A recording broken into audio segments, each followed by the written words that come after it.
In this tutorial, I'm going to talk about how to combine two images to create double exposures and some of the basic techniques and things you might want to do for that.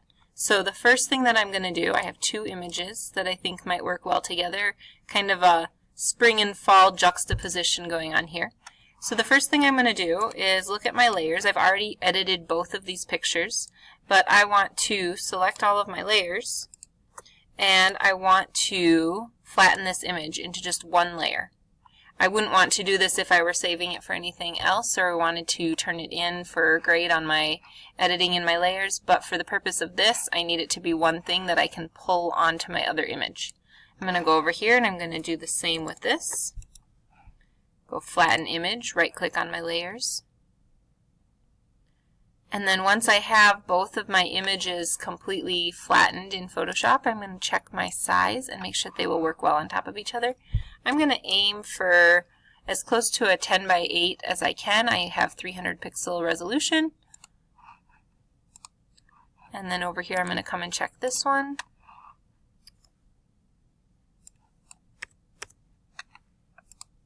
They're going to be pretty close.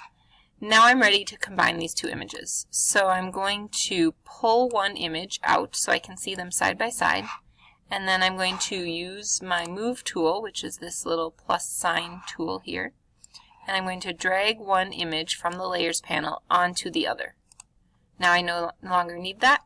Now I need to figure out how to adjust these. This is a little bit different because my pictures are portrait and landscape orientation, which just gives a little bit of added challenge. I'm going to use Control-T to get this bounding box around my image. And now I can do a lot of different transformations. I can do free transform, I can scale this, rotate it, skew it, distort it. I can do a warp, I can do anything that I want here to change the size of this picture. For my purpose, I'm going to pull it to make it bigger. And if I don't want it to be able to do this, if I don't want it to get all crazy like that, I can hold down my Shift button and I can make it bigger without losing that aspect ratio. So I'm going to arrange these on top of each other kind of like this. When I'm done transforming this, I'm going to use the checkbox to finish my edits.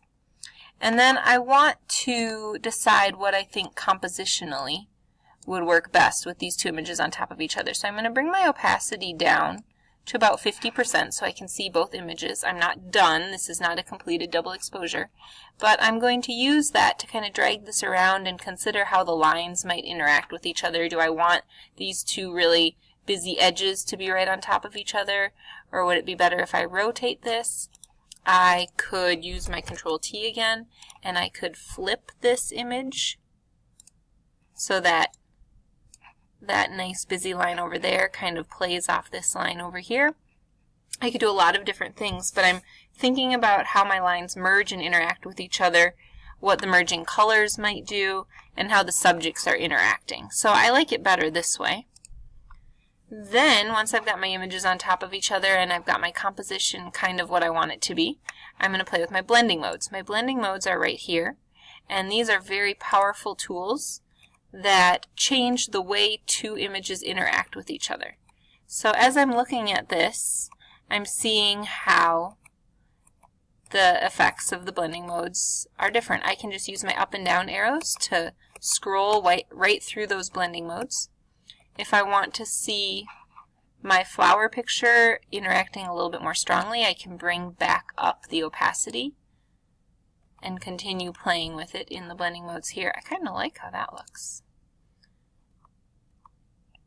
Oh, that's kind of cool how the colors from the fall are working on the spring flower. So I just can continue playing with these blending modes until I get it how I want it to look. Then I can consider changing my opacity and fill if I want to change how strongly these images are interacting together. And even within this, I can add adjustment layers and change any of these edits to my overall picture now.